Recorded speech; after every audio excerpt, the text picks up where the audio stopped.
Kuo mes nuo kitų skiriam? Jeigu jūs būtumėte tikri konservatoriai, kurie saugo savo tradiciją, savo tautos kultūrinį kodą, savo tom neparsiduoda ir panašiai, kas pas jūs tikrai nėra. Ten pas jūs yra klanų pakankamai daug tame tarpe ir, Landsbergių klanas irgi egzistuoja. Čia nereikia damaž to neigti. Politikai, turi savo vardus. Tai tų vardų buvo ne vienas, bet taip pasidarė, taip mano likimas jau lėmė, kad aš buvau eksponuojamas. Ir ne tik tai, kad eksponuojamas, jis ten kažkoks yra, už viską kaltas, už viską atsakingas.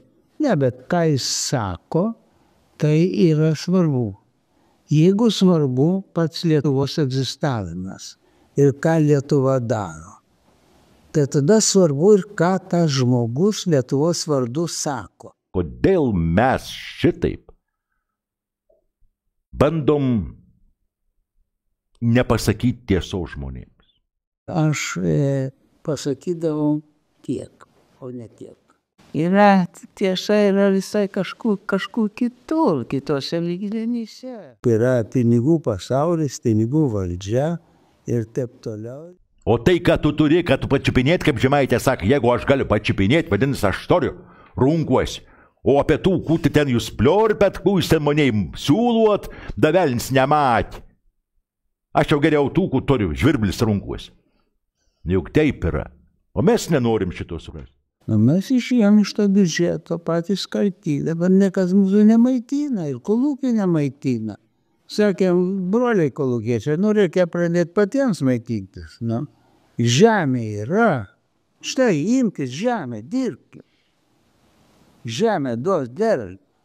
Oi, duonelės nebus, kolūkio nėra, badausim visi. Kiek aš prisiklausiau to riksmo, kad duonelės nebus. Paskui pasirodė, kad mes neturim kur dėti tos duonelės. Supranti, kad rinkų nėra. Visai kitos formizamos yra. O čia, tai čia tokie, vargšų žmonių, vargšė, tokia nelaiminga būtis. Mes tikim, kad žmonės yra tiek kvaili, kad jie nenori ir negali suprasti. Ar ne? Kodėl jūs nesteigėt kolūkių? Juk tai neuždrausta. Tai steikit tos kolūkius. Suveskit gyvulėlius į bendrą tvarką, išsirinkit brigadininką. Jis ir neleidžia. Tai yra iliuzija, tai yra blefas, tai yra, fantazija. Girto Katino fantazija, jeigu rimtai šnekant. Varai. Pakanka prasižioti. Tylėti būtų negerai. Mes tiesiog bandom apgauti patys save. Tai prisipažink, kad pamelavai ir atsiprašyk.